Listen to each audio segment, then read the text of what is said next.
Hello friends, வணக்கம் and welcome back to our channel. இன்றைக்கி நம்ம சேனலில் என்ன வீடியோ பார்க்க போகிறோம்னா, ஒரு சூப்பரான வெண்டைக்காய் வறுவல் தான் செய்ய போகிறோம்.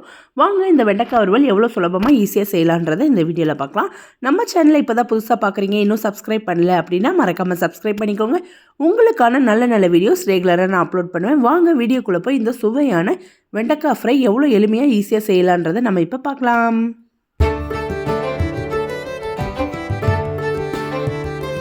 வெண்டைக்காய் ஃப்ரை பண்ணுறதுக்கு ஸ்டவ் ஆன் பண்ணி ஒரு பாத்திரம் வச்சுக்கலாம். எண்ணெய் சேர்த்துக்கோங்க. எண்ணெய் சூடானோன்னா கடுகு சேர்த்துக்கோங்க. கூடவே கொஞ்சமாக கடலைப்பருப்பு சேர்த்துக்கலாம். 1/4 டேபிள் ஸ்பூன் அளவுக்கு சீரகம் சேர்த்துக்கோங்க. ஒரு கொத்து கருவேப்பிலை சேர்த்துக்கலாம்.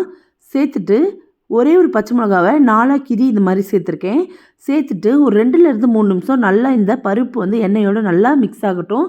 கடுகுலாம் நல்லா வெடித்து வந்ததுக்கப்புறமா நம்ம ஒரே ஒரு பெரிய வெங்காயத்தை குட்டி குட்டியாக நறுக்கிதுக்குள்ளே சேர்த்துக்கலாம். சேர்த்துட்டு வெங்காயம் நல்லா கண்ணாடி பதம் வர வரைக்கும் நல்லா வதங்கி வரட்டும்.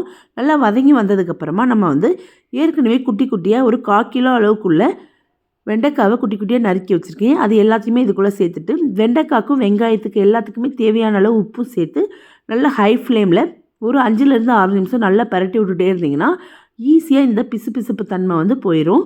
இது போனதுக்கப்புறமா நம்ம 1/4 டேபிள் ஸ்பூன் அளவுக்கு வீட்டில் அரைச்ச குழம்பு மிளகாத்தூள் சேர்த்துக்கலாம். சேர்த்து நல்லா கலந்து விடுங்க. கலந்து விட்டு ஒரு 4லேருந்து 5 நிமிஷம் இது மீடியம் ஃப்ளேமில் இருக்கட்டும். அதுக்கப்புறமா சிம்மில் போட்டு ஒரு 6லேருந்து 7 நிமிஷம் வேக வச்சுட்டு நீங்கள் எடுத்திங்கன்னா நல்லா சுருண்டு வெண்டைக்காய்லாம் நல்லா நிறம் மாதிரி செவந்து வந்திருக்கும். உங்களுக்கு சாப்பிடவும் ரொம்ப சூப்பராக இருக்கும்.